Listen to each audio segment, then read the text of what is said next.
This War Master Battle Report is aimed at newer players who want to understand how the rules of War Master work. So the first thing you need to decide with your opponent is which version of the War Master rules you are going to use. The original rulebook was published in the year 2000 and this is still available to purchase and play with. There are also a number of fan-based copies of the rules available which alter the core rules in certain ways. However, we shall be using the War Master Revolution Compendium rule set. This is the most modern rule set and is officially sanctioned by the War Master Rules Committee. Next, we need to set up a battlefield. This game will be played on a table 120 cm wide and 120 cm long. On this size table, the armies must deploy 80 cm from each other. Our battlefield features 2 hills. All types of unit can cross over the hills, and infantry units can claim defended status upon them. There are also 2 woods. Only infantry can enter the woods, and they can claim defended status within them. Woods also block line of sight and impose a dense terrain penalty. There are 2 marshes. Only infantry can enter the marshes. They count as dense terrain but grant defended status. There are also 2 areas of broken ground which are identical to the marshes. There are 6 obstacles. Obstacles cannot be crossed by chariots and grant infantry defended status behind them. There is 1 field. Fields cannot be crossed by chariots and they prevent all units from claiming their charge bonus. There is 1 house, and the house is impassable to all units. There is 1 village. The village counts as dense terrain that can be entered by all unit types. It blocks line of sight and allows all units to be pursued whilst within it. One of the hills also features a cliff face which is impassable to all units. With the terrain set up, let us look at the armies. The first army will be 1000 points of demons. At 1000 points we must take 1 demon overlord as general and 3 units of demon hordes. We add 1 unit of demon swarm to be an expendable unit. We take 1 unit of demon chariots to be our hammer, and 1 unit of demon hounds for mobility. Also a unit of demon flyers for harassment. We add 3 more demon horde units. This elite infantry is excellent against enemies in cover. We add a demon sorcerer. This spellcaster can command the troops and support them with magic spells. We also upgrade our general to be a wizard as well.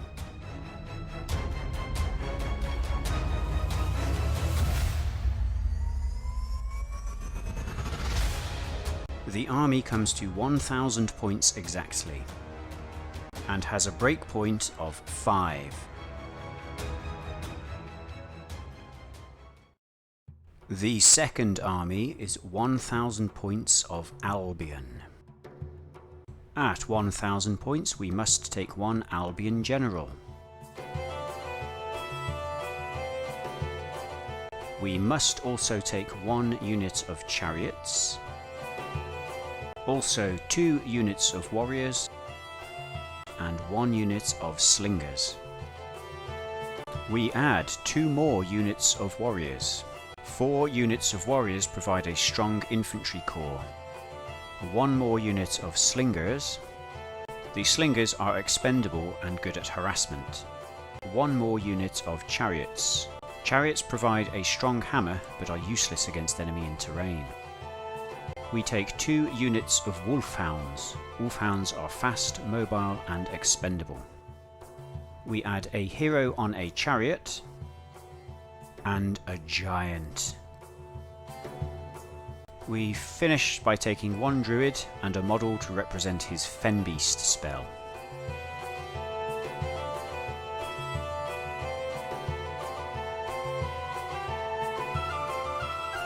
This army also comes to exactly 1000 points, and the breakpoint is 6.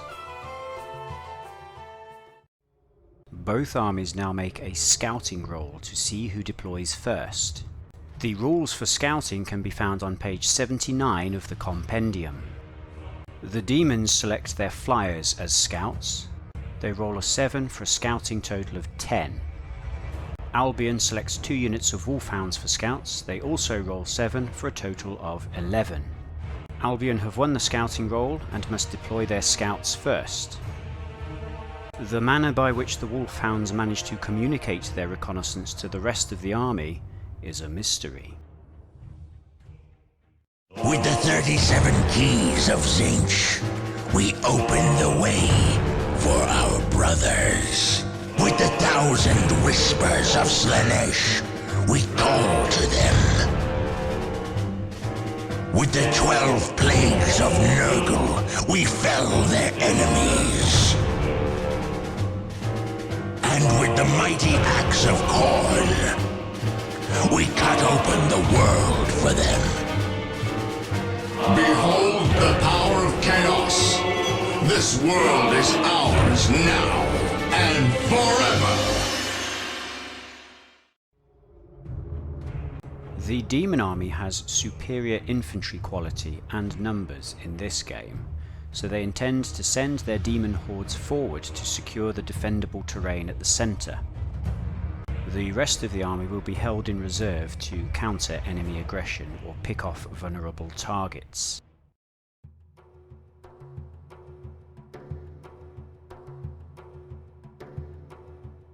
Albion deploy all their warriors plus Haystacks the Giant on their right flank. The chariots form up behind the wolfhounds to form a mobile hard-hitting brigade. Slingers are placed out on the left flank. Their role will be to advance through the defendable terrain and harass any demon units in range of their shooting.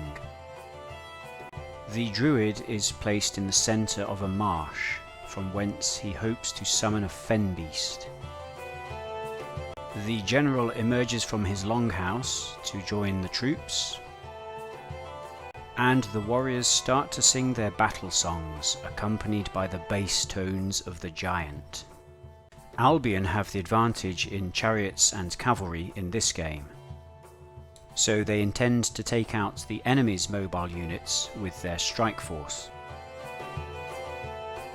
Meanwhile, the giant will accompany the warriors and tip the balance in the inevitable clash between infantry brigades.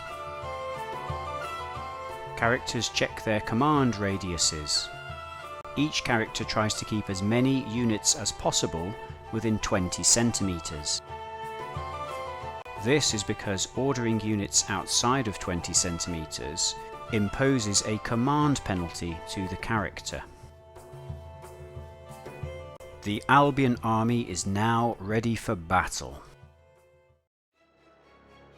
The demon army also checks the command range of its characters. The demons have overlapped their character's command radius in case one of them fails an order. They also make sure that the demon flyers are within 20 centimeters of both characters. This is because flyers can only be given orders from a character within 20 centimeters. The demon army is also now ready for battle. The game will end after 6 turns each, or when either player is forced to withdraw.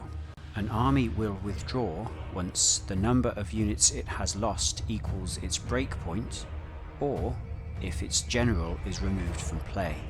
Once the game ends, victory points are used to determine the winner.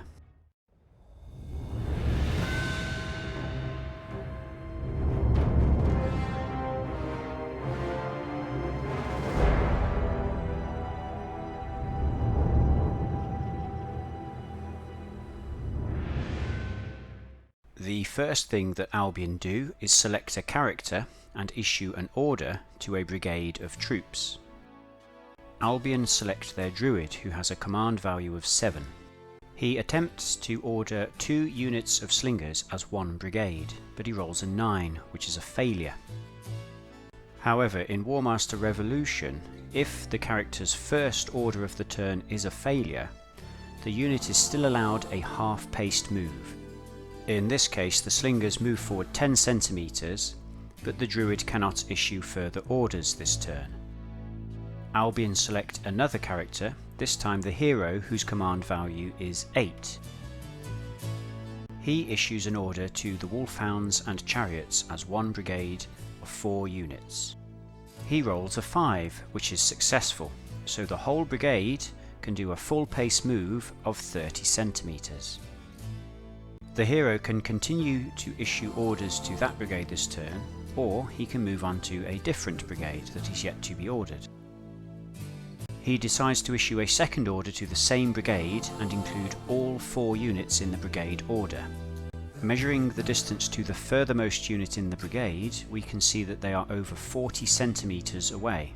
The command penalties for this order reduce the hero from 8 to 5. He rolls an 8, which is a failure, and the brigade cannot move further this turn. Albion now move on to their final character, which is the General, with a command value of 9. He issues an order to 4 units of warriors as one brigade. He rolls a 9, which is a success, and all 4 units get to make a full pace move. The infantry can easily cross the wall in front of them and form up behind the cavalry brigade. The general now decides to issue a second order to the same 4 units of warriors. The command penalty reduces his value to an 8. He rolls a 9, which is a failure. Once the general has failed a command order, no more orders can be given that turn. Albion can now move each of their characters up to 60 centimeters. The hero is moved forward, ready to command the slingers next turn. He ensures both units are within 20 centimeters.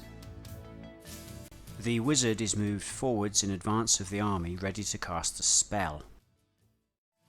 The general moves up, ready to command the cavalry and infantry brigades next turn. And he also ensures that he keeps all units within 20 centimeters. After Albion's initial moves, the battlefield looks like this. In the shooting phase, the wizard tries to cast his downpour spell, but fails.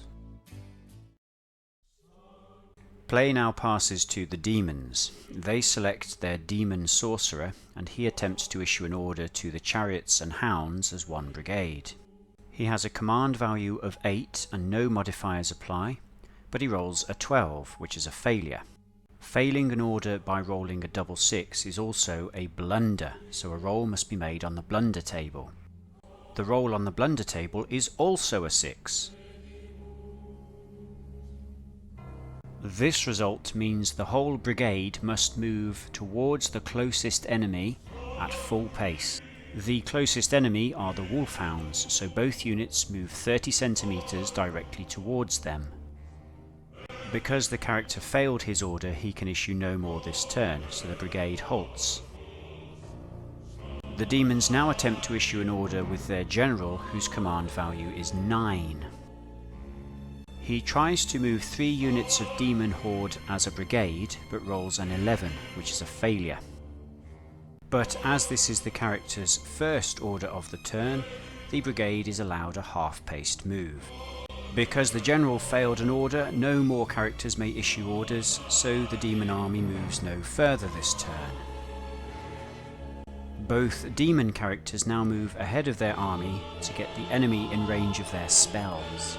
Unfortunately, both fail to cast, and this ends Demon Turn 1. Albion begin their second turn by issuing an order with their hero. He selects both units of slingers as one brigade and rolls a 6, passing the command check. Both units of slingers make a full pace move forward to occupy the field. The hero then decides to issue a second order to the slingers to bring them into missile range of the enemy. The field does not count as dense terrain, so the only penalty to the roll is -1 for second order. The hero needs a 7 or less and he rolls a 6. The slingers make another full pace move forward and take up defendable positions in the village and behind the obstacle. Satisfied with this progress, the hero issues no more orders. The unit of slingers in the village has moved one stand out of line formation, so it is now in irregular formation. This has been done to prevent the slingers from exposing their flank to the enemy cavalry and chariots. Because the slingers are now defended, the enemy will not gain their charge bonus and must hit them on a 5. The Albion player now issues an order from his general on the Wolfhound and Chariot Brigade. With a command of 9, he needs to roll 9 or less. He rolls a 5 and succeeds. The Wolfhounds and Chariots make a full pace move forwards, and the general has positioned this brigade so that it poses a threat to 2 enemy brigades. From here, the Albion cavalry and chariots can launch a flank attack against the demon chariots, whilst ensuring that they stay more than 20 centimeters away from the enemy units and therefore out of their initiative range. The general decides to try and launch this flank attack, so issues another order to the same brigade. He needs a 7 or less but rolls a 9, so the order fails. As the general has failed his order, no more Albion units can move this turn. The Albion characters then reposition themselves, ready for more orders next turn. In the shooting phase, the Albion Druid successfully casts his Downpour spell. This spell will impose a -1 command penalty to all enemy units within 30 centimeters. This makes it much harder for the demons to launch their first attack. The slingers then fire at the nearest visible target, which is the demon hounds. Each stand of slingers rolls 1 attack dice. They require a 4+ to hit their targets and score 2 hits. The demons now get an armor save. They have a save of 5+ but fail to make either save. The demon hounds sustain 2 hits, but this is not enough to remove a whole stand. This is all the shooting this turn, so the Albion player now gets to roll for drivebacks against any unit which took damage from shooting this turn. The Albion player rolls 2 dice for the 2 hits caused and scores a total of 9. The hounds are forced to move directly away from the nearest visible slinger stand, a total of 9 centimeters. Because one of the driveback dice rolled was a 6, the unit is also confused, which means it cannot move at all next turn. The demons now have units within 20 centimeters of the enemy, so can operate by initiative. A unit moving by initiative must do so at the very start of the turn and cannot be given further orders. The demons start their second turn by making an initiative charge with their chariots against the closest visible target, the slingers. To make the charge, the first stand of chariots is aligned dead center against the nearest stand of slingers. The remaining stands then form up in base contact with the first stand. The charging unit must form a battle line, bringing as many stands from the unit it charges into contact. The chariots cannot cross the obstacle, but there is just enough room to bring 3 chariots in contact with 2 slingers. As they were charged in the front, the slingers get to stand and shoot against the charging chariots. The slingers roll 3 dice, needing 4s to hit. They score 1 hit on the chariots. The chariots attempt to save this hit by rolling their 5+ save, but fail. They have sustained 1 hit, which will carry over into the first round of combat. After initiative moves, the demon flyers now get to make a homeback move, as they are more than 20 centimeters from a character. They roll a d6 and multiply the result by 10 to see how far they can home back. They roll a 3, which means they can move up to 30 centimeters towards one of the demon characters. However, this move would place them in the marsh, which is impassable to monsters. Therefore, the flyers decide not to home back this turn. The demons now attempt to order their remaining troops. The demon sorcerer orders 3 units of demon horde as 1 brigade. He rolls an 8, but the Albion Downpour spell has reduced his command to a 7, so the order fails. As their first order was failed, the brigade gets a half-pace move, so they go sideways into the woods. Because every stand from the brigade is at least partially in the wood, they can all claim defended status. This means the enemy cannot claim their charge bonus against them and will hit them on a 5 instead of a 4. The only other unit that the demons can now move is the remaining infantry brigade. The demon general makes the order. His command is reduced from a 9 to a 7 due to the penalties. He succeeds and the unit makes a full pace move forward. Because all the stands in the brigade are at least partially in the swamp, they can all claim defended status. The demons do not wish to expose their infantry to the enemy cavalry, so they issue no further orders this turn. The demon sorcerer moves closer to the chariots. He then tries to cast a spell, but fails. The demon general moves closer to the infantry brigades, and his spell also fails to cast this turn. In the combat phase, the chariots make their attacks against the slingers.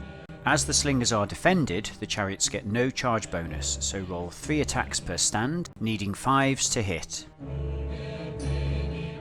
The chariots score 4 hits, and as the slingers have no save, all 4 hits are taken. The slingers now fight back with their 2 stands in combat. The chariots are in the open, so are hit on a 4, and the slingers get 2 hits. The chariots now make their save. They need a 5+ and score 2 saves, cancelling both hits. We now see who has won. The chariots have scored 4 as they caused 4 hits on the slingers.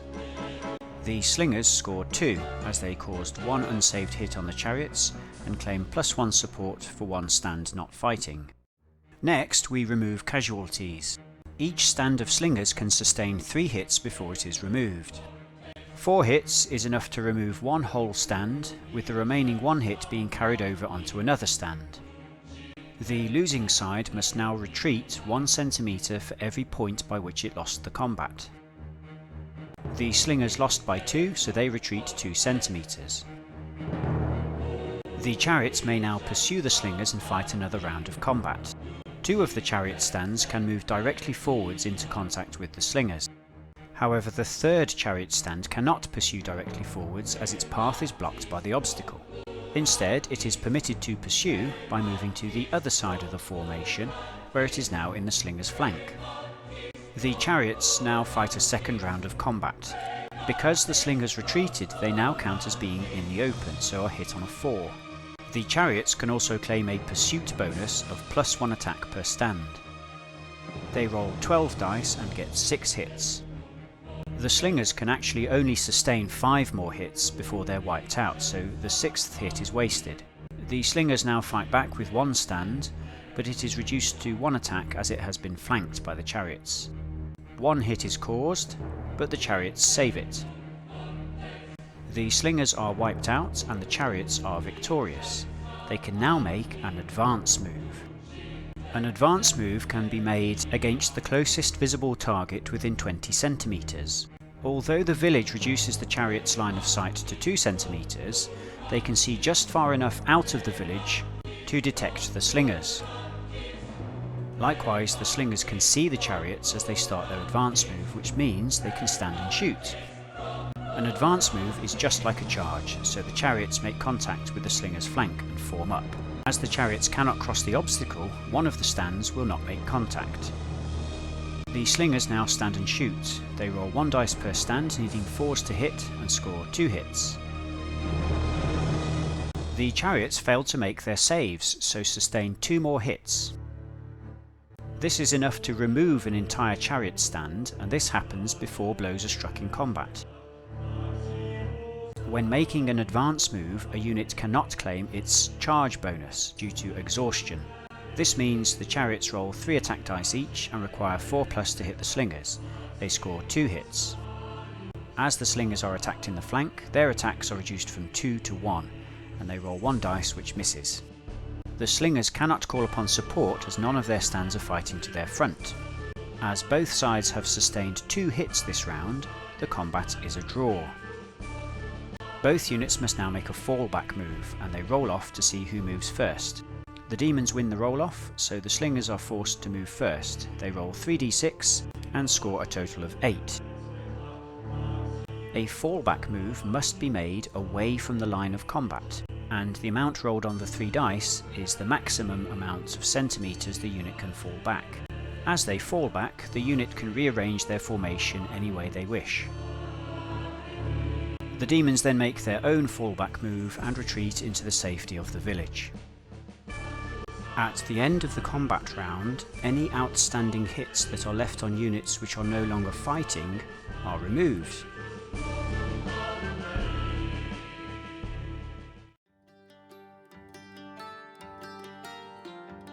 Albion now have units within 20 centimetres of the enemy, so can use initiative. At the start of their 3rd turn, the Albion Slingers use their initiative to react to the enemy chariots. They make an evade move, moving up to a full pace directly away from the nearest visible enemy. As they have moved by initiative, the Slingers cannot also be ordered this turn. The Albion army now move to their characters to issue orders. They start with the hero. The hero attempts to order the brigade of 4 infantry units. He needs an 8 or less but rolls a 10. This is a failed order, but the unit gets a half-pace move. And as he has failed an order, the hero can issue no more this turn. The general goes next, and he issues an order to the brigade of wolfhounds and chariots. He needs a 9 or less and rolls a 6, so is successful. The Albion player does not wish to commit his strike force of cavalry against the enemy infantry whilst it is defended.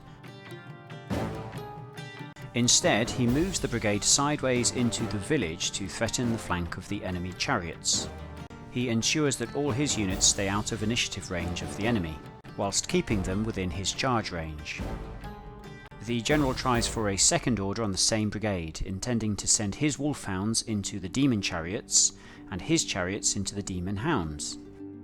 Due to the command penalties, his command is reduced from 9 to 6, meaning he needs to roll 6 or less. He scores 8, which is a failure. The Albion cannot move their units further this turn, so they reposition their characters ready to command next turn. In the shooting phase, the Slingers target the chariots, which are the closest visible target. They roll 3 dice, 1 per stand, and require 4s to hit. They score all 3 hits. The chariots then make their saves of 5 up and score 2 saves. The chariots have sustained 1 hit, which is insufficient to remove a stand, but the Slingers do get to roll 1 dice to drive them back. They roll a 6. This means the chariots are driven back 6 centimetres and are also confused. Also in the shooting phase, the Albion wizard attempts to cast his downpour spell again, but fails.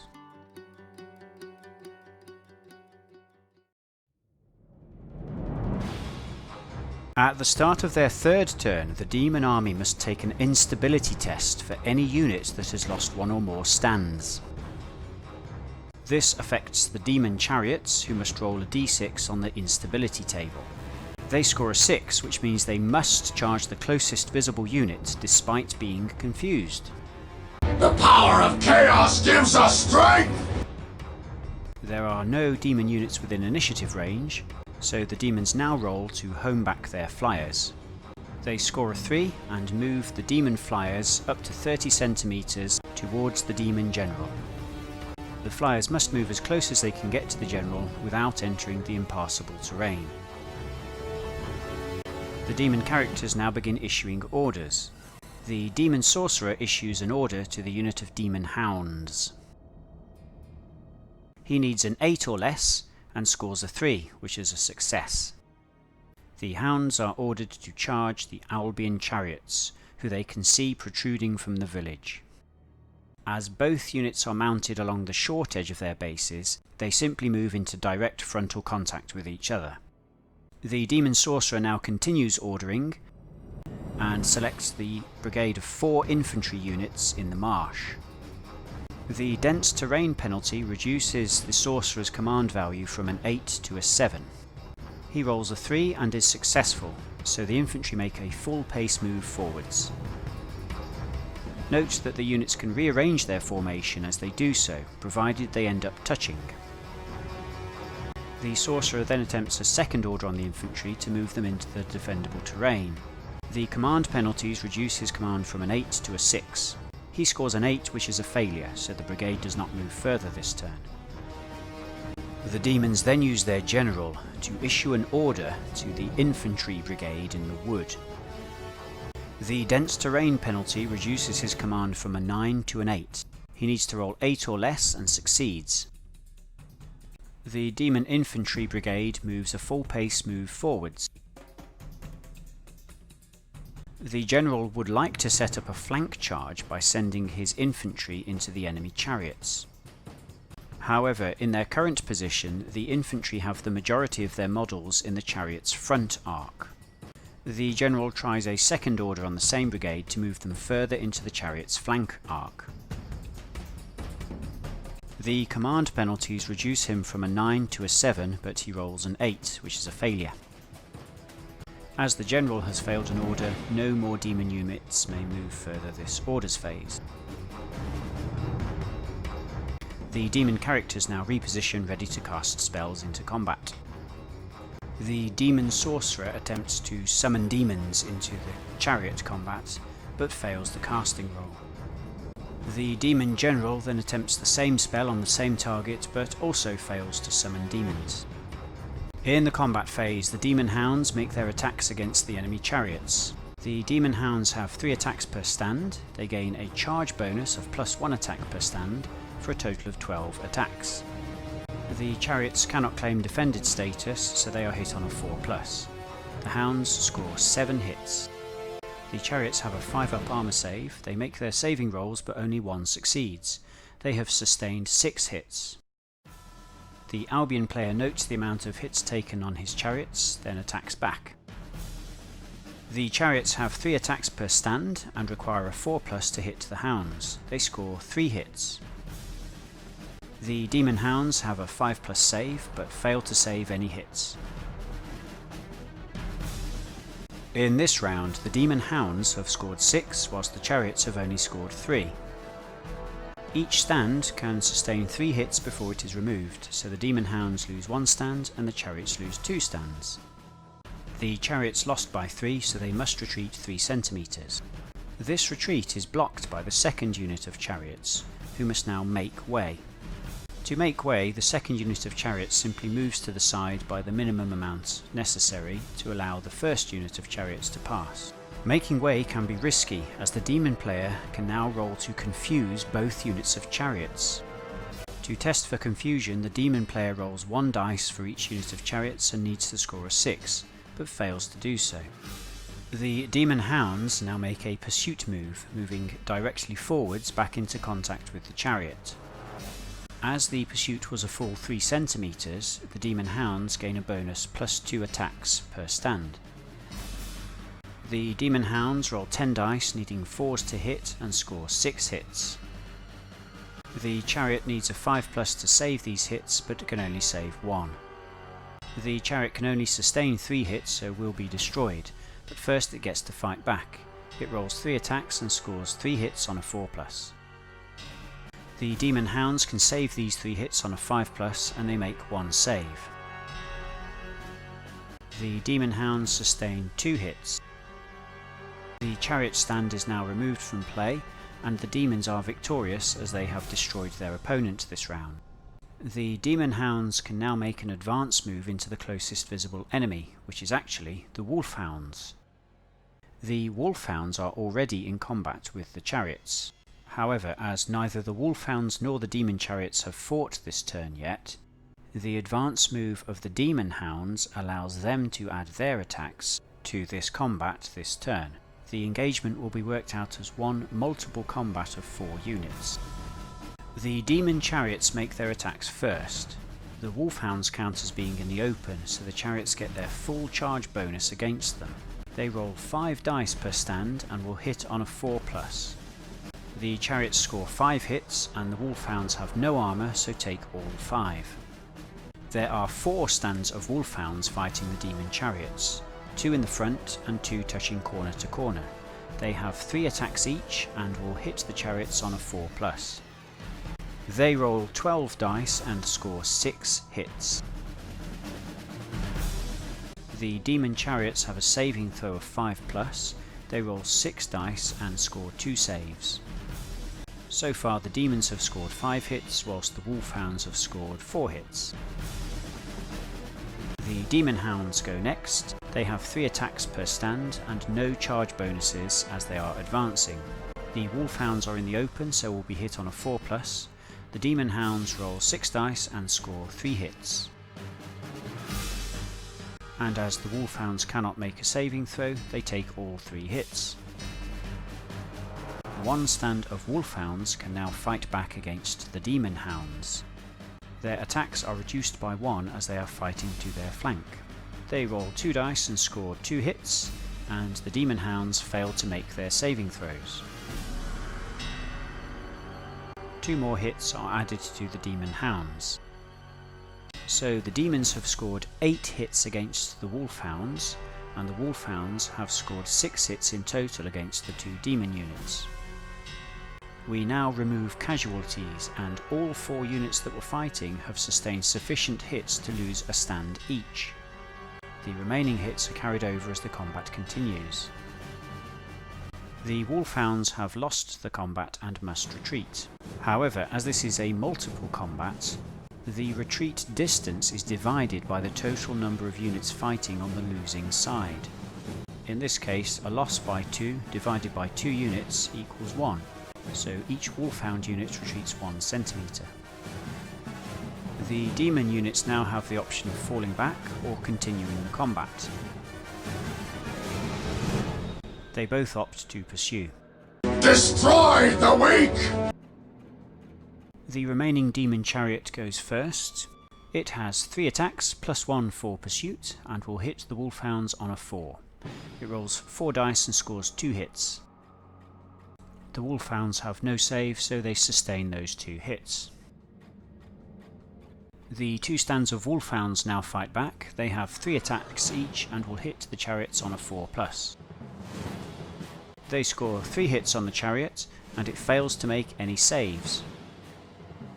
The hits taken on both sides is sufficient to remove the chariot from play and remove 1 more stand of Wolfhounds. As the surviving Wolfhound stand is victorious in this engagement, but there are no other visible enemies within 20 centimetres, it decides to make a fallback move. The last Demon Hound stand now makes its pursuit attacks against the other Wolfhound unit.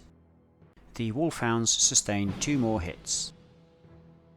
The Wolfhounds then fight back and score 1 hit on the Demon Hounds, which the Demon Hounds fail to save. The demons have beaten the Wolfhounds 2-1, so the Wolfhounds must retreat 1 centimetre. The Demon Hounds then pursue the Wolfhounds, so all hits sustained are carried over. The Demon Hounds roll 4 more attack dice for their pursuit and score 4 hits, wiping out the Wolfhounds. But the Wolfhounds fight back fiercely and score 2 hits of their own. The Demon Hounds fail one of their saves, so take 1 more hit.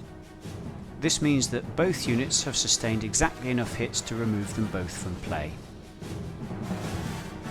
As the dust settles in the village, only a single stand of Wolfhounds remains. The animals lick their wounds and the outstanding hits are removed.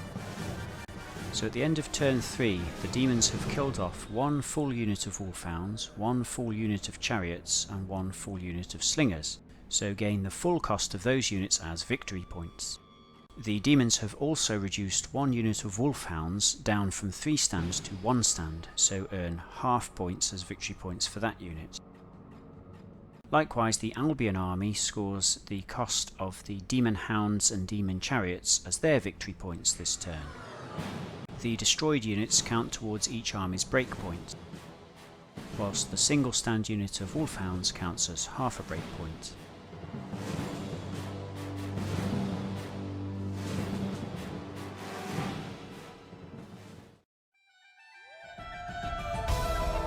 At the start of their fourth turn, the Albion chariots are within initiative range of the enemy. The closest unit to them is the Demon Swarm, so they could charge this if they wish. However, the Albion player decides to evade with the chariots instead, and they move directly away from the Demon Swarm. Albion now moves to ordered movement, and the hero issues an order to the Warrior Brigade. He needs an 8 or less and rolls a 5, so is successful. The warriors move up into the village where they can claim defended status. The warriors position themselves to make sure that no demon unit is in their flank. The hero then attempts a second order on the same brigade of warriors to launch an assault on the demon infantry. The command penalties reduce his value from an 8 to a 5. He rolls an 11, so the order fails. Albion then select their general to issue an order to the giant. The general requires a 9 or less, he rolls a 6 and is successful. The giant makes a full pace move forwards. The general then attempts a second order on the giant to bring him up closer to the infantry. The general requires an 8 but rolls a 10, so this is a failure. Whenever an order is given to a giant and that order fails, a roll must be made on the Giant Goes Wild special rule chart. In this case the roll is a 1, so the giant halts and does nothing further this turn. Albion then reposition their characters ready for orders next turn. The druid attempts to summon a fen beast to protect the warriors in the village, but fails the roll.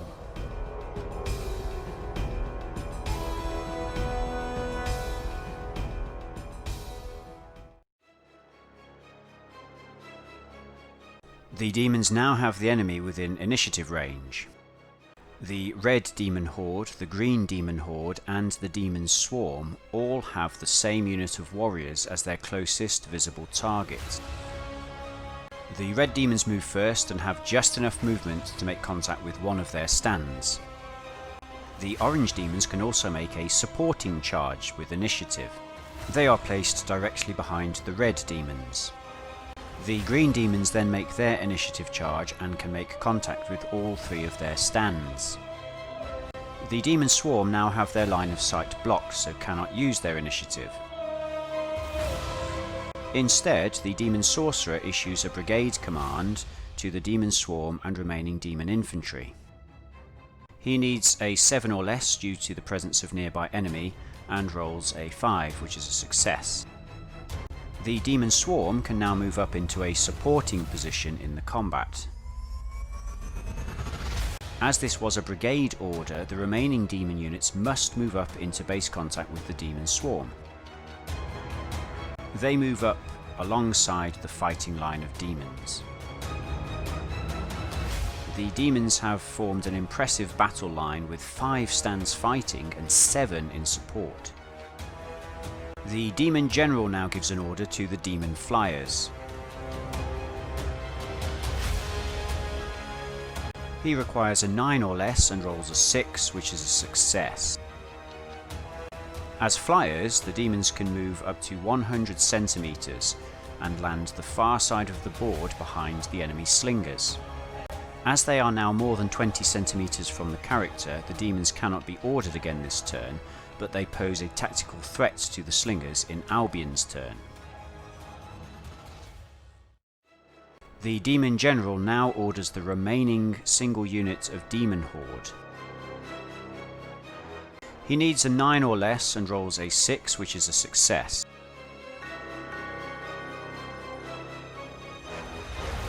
The demons attempt to move into the safety of the nearby wood, but can't quite get all their stands in the terrain. This leaves them vulnerable to attacks from the enemy chariots. So the Demon General attempts a second order on the same units. He requires a 7 or less due to the command penalties and rolls a 4, which is a success. The demons move safely within the boundary of the woods and are now safe from the enemy chariots. Happy with the moves made this turn, the demons issue no more orders. The demon characters now move up to support their units in combat. The demon sorcerer attempts to cast a spell to boost his unit's attacks, but fails. And the demon general attempts the same spell, but also fails. Moving to combat, the demon hordes will be making their attacks against defended warriors. They lose their charge bonuses and require 5s to hit, but still manage an impressive 7 hits. The Albion warriors manage 2 saves, so record 5 hits against them. The warriors now return with 3 attacks on the red demons and 6 attacks on the green demons. They score 1 hit and 3 hits. The demons roll their saves and only the green demons manage to save a single hit. The red demons record 1 hit on them and the green demons take 2 hits on them. Both sides can now call upon supporting units to add to their score. The Albion have 3 support for a total of 6, while the demons have 7 support for a total of 12. Albion lose by 6 and remove their casualties. Albion have lost by 6 and must retreat. However, as they had 2 units in the fight, they divide their retreat distance by 2 for a total of 3. The 2 Albion units which were not in the fight must now make way to the side to allow the retreat. Once the blocking units have made way, the retreating units move back 3 centimeters. The demons can now choose to pursue, but can only pursue the units that actually retreated. The green demons pursue first. They go straight forwards to maintain contact with the retreating Albion stands. The red demons go second, and they also move straight forward to make contact with the 1 remaining Albion stand they can see. The demons also get to roll to confuse the Albion units which made way this turn. They roll 1-6. This results in the rearmost unit of Albion warriors becoming confused. The Albion units which forced their friends to make way by retreating can also be confused, but no 6s are rolled. The demons fight another round of combat this turn, so all hits sustained so far are carried over. The demons roll their attacks against the frontmost Albion unit first. As they pursued 3 centimeters, the demons gain +2 attacks per stand. The Albion units are no longer defended as they retreated, and they suffer 11 hits. They make 3 saves, but the units can only sustain 4 more hits, so will be destroyed this turn. The demons now make their attacks against the rearmost unit of Albion warriors, which were brought into the fighting rank by the pursuit. The demons score 5 hits and the Albion make 2 saves. The Albion record 4 hits on their frontmost units and 3 hits on their rearmost unit. The Albion go down fighting hard and inflict 3 hits on the red demons.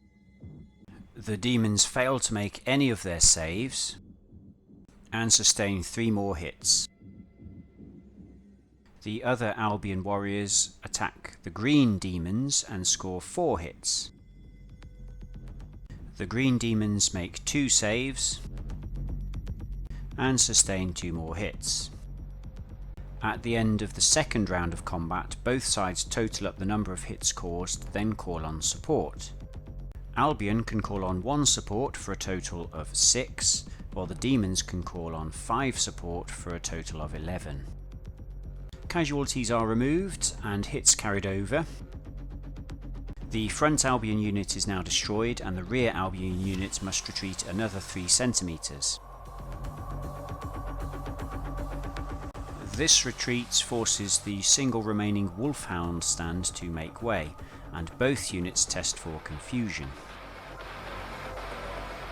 The demons roll no sixes, so both units remain unconfused. The demons can now choose to pursue or fall back. The green demons pursue straight forward into the retreating warriors, and the swarm move up in support. As they have fought 2 rounds of combat and the enemy is not destroyed, this combat engagement now ends and will be continued next turn. A dice is placed to remind us who is pursuing and how many bonus attacks they will get.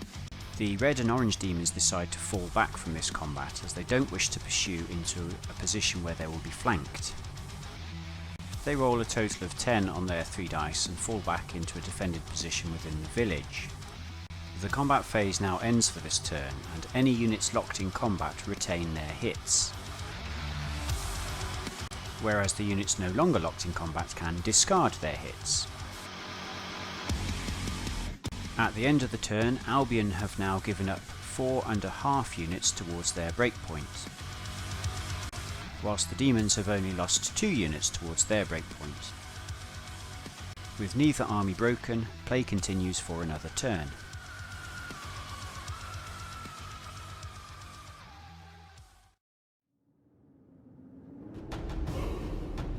Albion start their 5th turn with the Wolfhounds in initiative range of the enemy.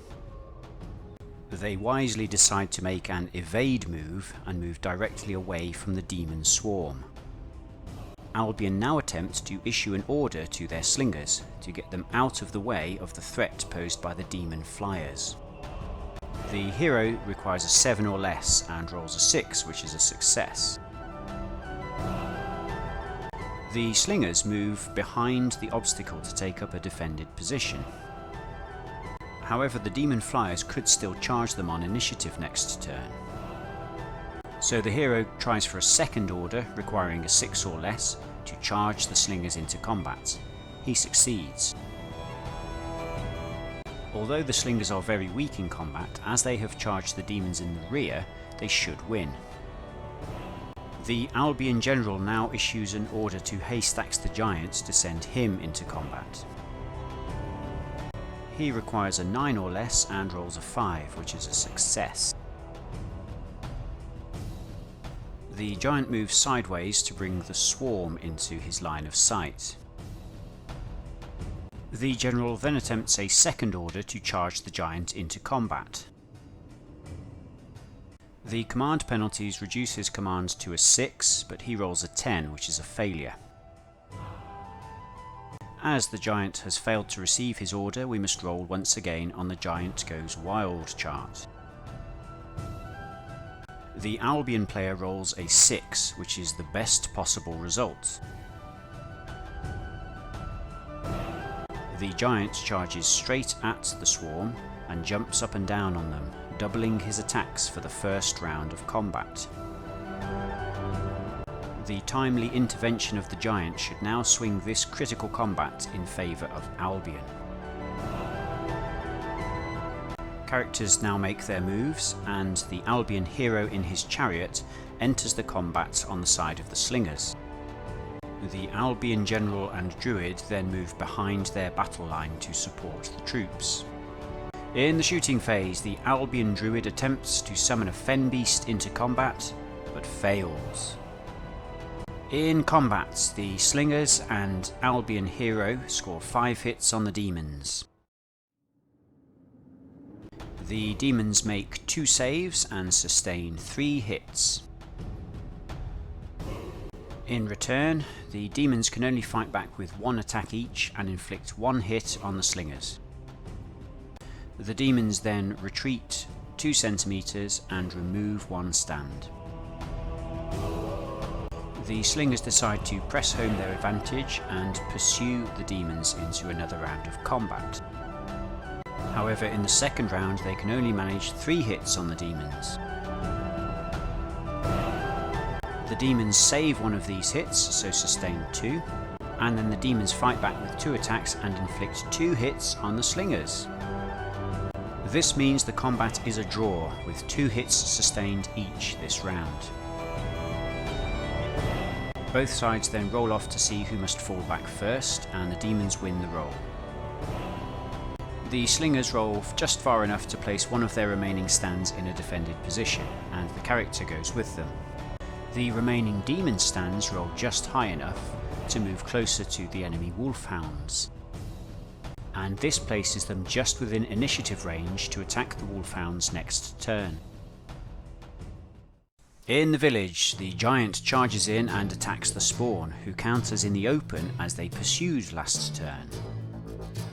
Enraged by the pollution of his haystacks, the giant crushes the swarm underfoot, inflicting 8 hits on them.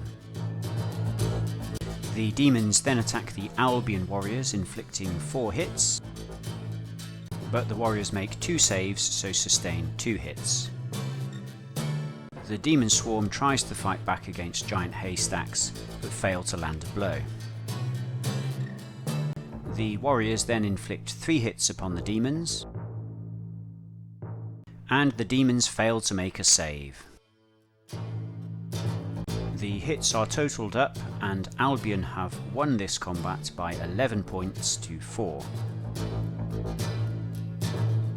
Casualties are removed from the units, and outstanding hits are carried over. The demons then have to retreat 4 centimeters, and the Albion units pursue them. The pursuit distance is not quite far enough to bring the Albion units in contact with the red demons.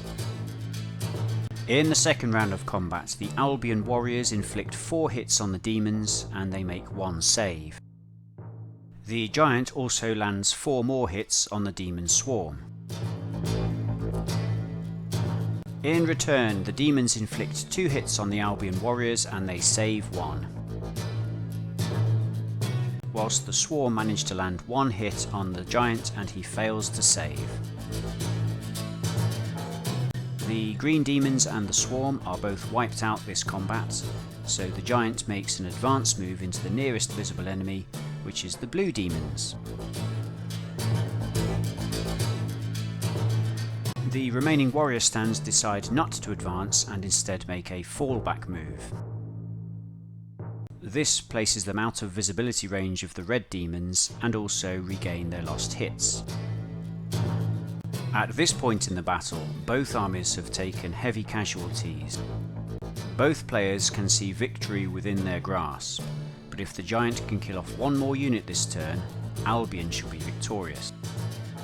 The giant swings his club and inflicts 5 hits on the blue demons. They make 2 saves, so sustain 3 hits. The demons inflict 1 hit in return, which the giant fails to save. The demons can call on 2 support, which brings their total up to 3, equaling the giant. Both sides must now fall back, with the giant winning the roll-off. The demons move back the minimum distance permitted, which is 1 centimeter. The giant then falls back into the village to rejoin the warriors. The demons have now lost 4 units towards their breakpoint, with Albion still 4.5 units towards their breakpoint.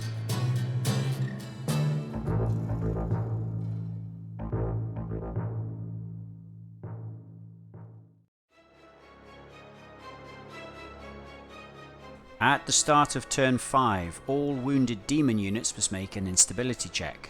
The demon flyers go first and they roll a 6, which means they must charge the wolfhounds. The red demons go next. They roll a 2, which results in them becoming confused. Lastly, the blue demons also roll a 2 and they become confused. Characters then start to issue orders, starting with the Demon General. He issues an order to the yellow demons in the wood. He requires an 8 and rolls a 7, so is successful.